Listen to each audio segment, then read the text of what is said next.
Halo para migran dimanapun kalian berada, berjumpa lagi dengan suara saya di sini. Di video kali ini saya akan menceritakan sebuah alur film yang dijamin akan menaikkan tensi darah di tubuh kalian itu, serta gejolak emosi dan tingkat kebrutalan dalam diri kalian. Ya kayak mana lah, coba sekarang saya tanya, gimana perasaan kalian jika istri kalian yang kalian sayangi diculik dan dijadikan wanita, maaf kata, kupu-kupu malam? Pastilah kalian ngamuk. Inilah gambar dari film ini. Film ini sendiri berjudul Khudafiz yang rilis pada tahun dimana virus corona masih booming-boomingnya, yaitu tahun 2020, dan dibintangi oleh seorang aktor yang lagi naik daun bernama Vidyut Jamval. Baiklah, tanpa banyak spoiler di awal, harap tahan emosi kalian saat menonton dan mari kita mulai.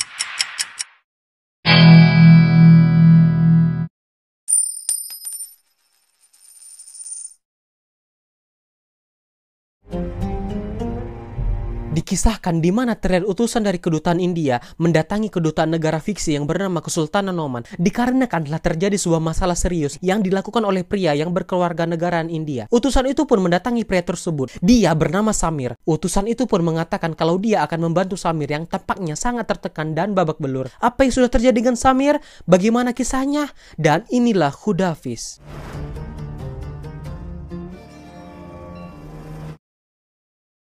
Beberapa tahun sebelumnya terlihat Samir yang akan melamar seorang wanita yang bernama Nargis. Mereka pun berbincang-bincang dan seperti biasa keduanya tampak jatuh hati dan banyak menghabiskan waktu bersama. Setelah waktu berlalu, mereka pun menikah dan tak lupa melakukan ritual umum pada malam pertama. Kemudian diberitakan kalau dunia saat ini mengalami krisis ekonomi yang melanda banyak negara, tak terkecuali India yang terkena dampak terparah. Hal tersebut pun berimbas kepada usaha Samir yang bergerak di bidang komputer harus tutup. Tak sampai di situ, Nargis pun juga dipecat dari pekerjaannya. Sungguh sebuah cobaan dalam rumah tangga. Beberapa bulan kemudian mereka berdua pun melamar pekerjaan di sebuah perusahaan minyak di negara yang bernama Noman melalui sebuah agen. Namun di sini tidak terlalu dijelaskan seperti apa pekerjaannya. Keesokannya agen itu pun datang memberikan surat konfirmasi yang sudah diterima kepada Nargis. Namun surat untuk Samir akan selesai beberapa hari lagi. Sehingga dengan terpaksa Nargis harus berangkat duluan. Dengan berat hati mereka pun menerimanya. Pada malam harinya Nargis pun berangkat bersama para gadis lainnya. Tak lupa dia pun pamit kepada suami tercinta. Keesokannya Samir pun beraktivitas seperti biasa. Dan inilah awal mula petaka terjadi. Tiba-tiba dia mendapat telepon dari Nargis yang menangis ketakutan dan ingin pulang. Samir pun sontak langsung kaget dan panik mendengar Nargis seperti itu. Dan terdengar pula suara seorang pria yang sepertinya sedang menculik mereka. Kemudian telepon pun tertutup. Tanpa pikir panjang, Samir pun mendatangi agen tersebut disertai dengan orang-orang lainnya yang ingin meminta kejelasan perihal kerabat mereka yang hilang. Samir pun menanyai agen tersebut di mana keberadaan Nargis, namun agen tersebut tidak tahu dan mengeles kalau Nargis beserta perempuan lainnya sudah hilang setibanya di sana. Untuk itu, Samir pun meminta visa serta tiket ke Noman dan alamat kepada agen tersebut, dan dia pun pergi ke Noman.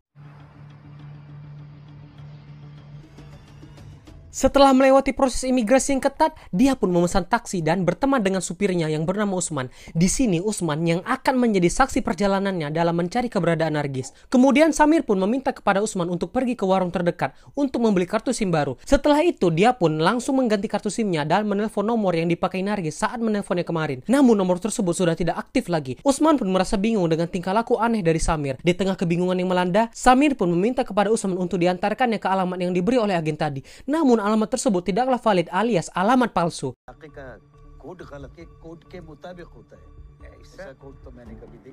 Kemudian dia pun mendapat kabar kalau agen tersebut sudah kabur melarikan diri. Samir yang saat ini sedang berada di kantor polisi pun mengajukan laporan orang hilang. Namun agar kasusnya bisa ditangani polisi, dia harus mendapatkan verifikasi permintaan dari kedutaan besar India. Karena Samir sendiri bukan keluarga negaraan di sana.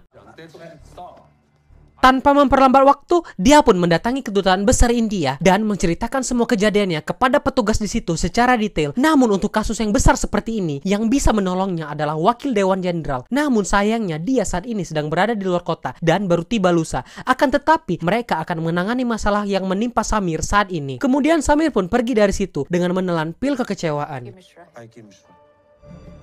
Malam harinya, dia pun berbincang dengan Usman. Di tengah keputusasaan, dia pun mendapatkan ide dan bertanya kepada Usman nama operator seluler yang dipakai oleh orang yang menculik Nargis. Di sini, Usman pun mengatakan kepadanya, besok dia akan pulang kampung ke sebuah daerah yang bernama Baitul Saif.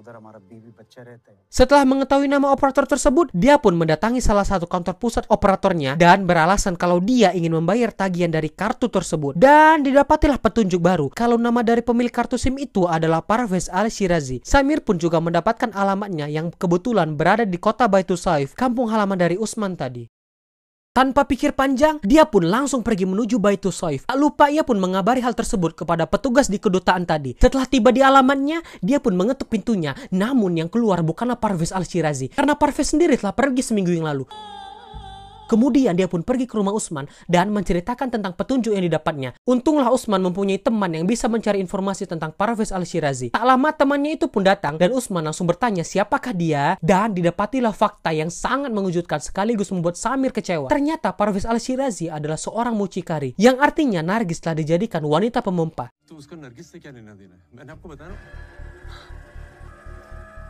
Setelah itu, Samir pun pergi bersama Usman ke rumah bordir dengan menyamar sebagai om tajir. Tujuannya tak lain dan tak bukan adalah mencari Nargis. Setelah sampai di tempat pertama, mereka pun tidak menemukan keberadaan Nargis dan pergi.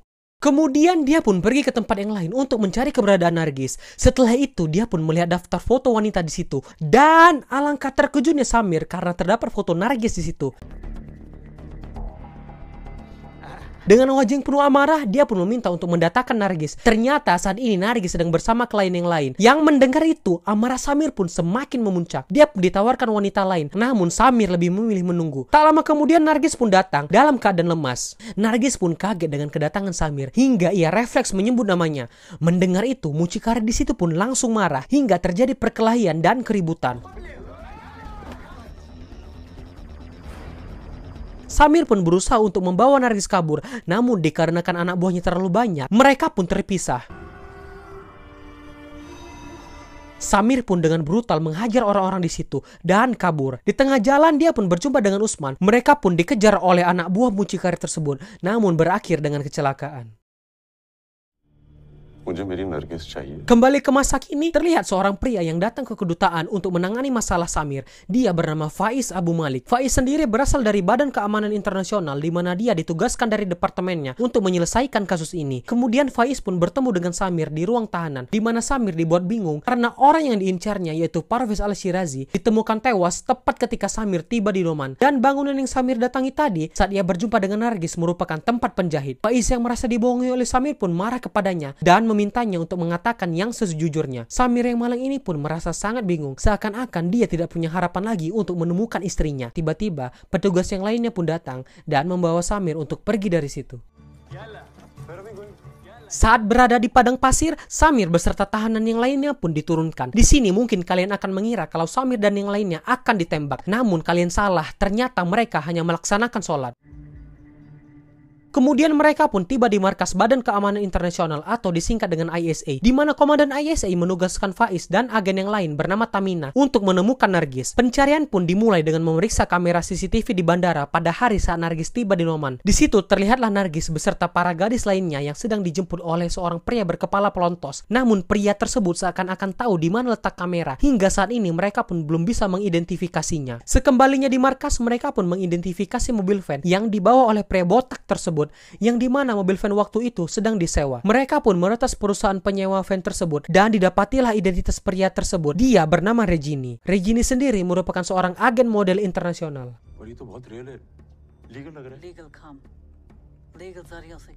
Kemudian terlihat Regini yang mendapatkan telepon dari seorang yang misterius, di mana ia diperintahkan untuk membunuh Nargis. Seakan-akan mereka mengetahui kalau saat ini Nargis sedang dicari. Akibatnya Tamina dan Faiz pun mendapatkan berita kalau Nargis ditemukan tewas dalam keadaan yang mengenaskan, yaitu terbakar sampai gosong. Melihat itu, Samir pun sangat terpukul akibat kepergian orang yang dicintainya. Di sini sungguh sebuah adegan yang cukup membuat hati tergores-gores.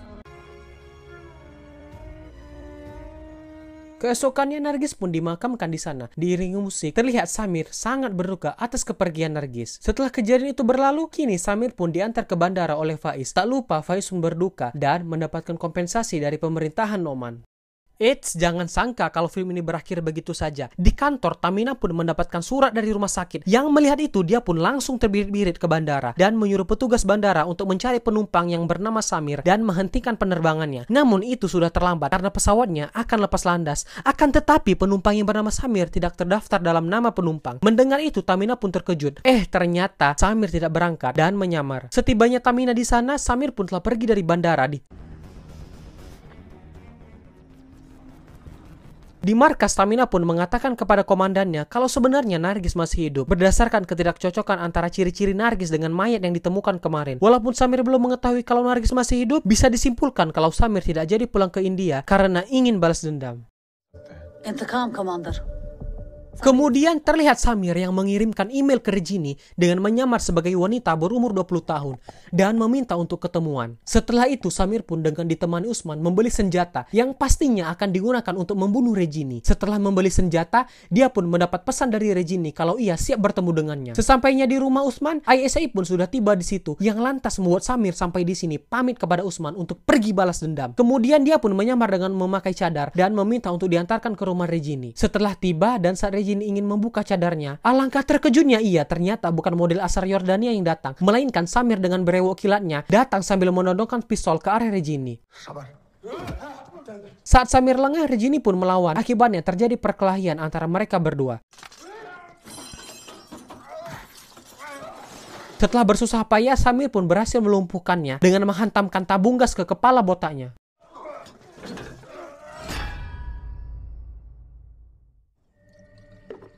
Saat sadar, Regini pun mengungkapkan kalau sebenarnya Nargis masih hidup dan belum mati. Mendengar itu, Samir pun tidak percaya dan ingin membakarnya. Namun, Regini pun meyakinkan kalau Nargis masih hidup. Sedangkan mayat yang ditemukan Overcook kemarin merupakan perempuan lain yang sengaja dibunuh agar Samir mengakhiri pencariannya dan pulang ke India. Bahkan, Nargis pun berada tepat di belakang rumah Regini. Tiba-tiba, Faiz, Tamina, dan Usman pun tiba di situ, yang lantas membuat Samir terkejut. Tujuan mereka datang adalah untuk menghentikan Samir sekaligus memberitahu kalau Nargis masih hidup. Mendengar itu, Samir pun percaya kepada mereka dan menyerahkan pistolnya.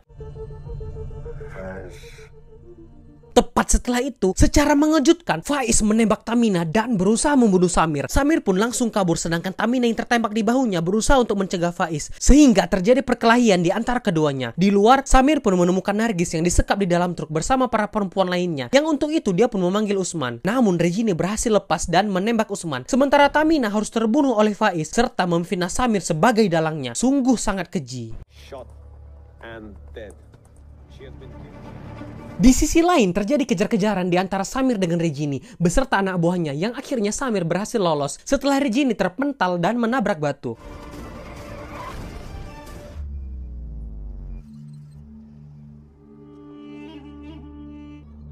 Setelah itu Faiz pun mendatangi seseorang yang di sini tidak terlalu dijelaskan dia siapa. Akan tetapi dia adalah mafia yang bergerak di perdagangan manusia. Bahkan dialah dalang di balik penculikan Nargis serta pemimpin tertinggi di antara komplotan yang lain. Dan diketahuilah fakta kalau alasan mereka tidak membunuh Nargis dikarenakan dia sudah terjual dengan harga yang tinggi. Tahulah ya kan maksudnya. Sedangkan pemimpin itu sengaja membunuh perempuan yang lain agar ISA segera menutup kasus ini. Secure the problem, brother. Dari kejauhan, salah satu agen ISA yang menyamar melihat Faiz bersama mafia itu dan langsung melaporkannya ke markas.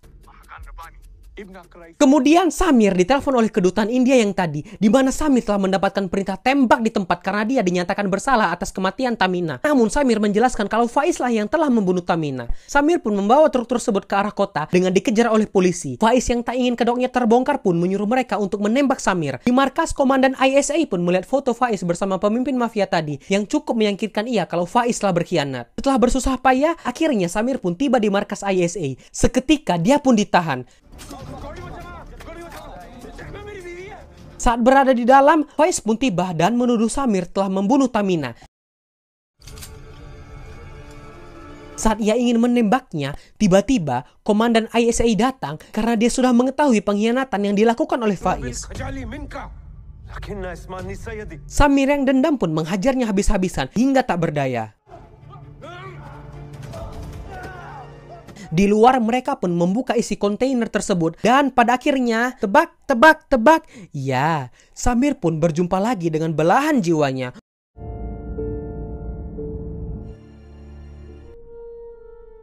Beberapa hari kemudian Tamina pun dimakamkan secara hormat. Sementara Faiz dieksekusi mati akibat pengkhianatan yang dilakukannya.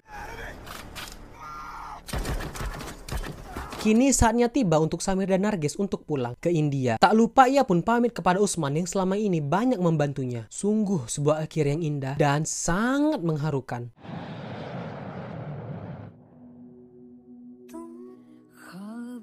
Tamat.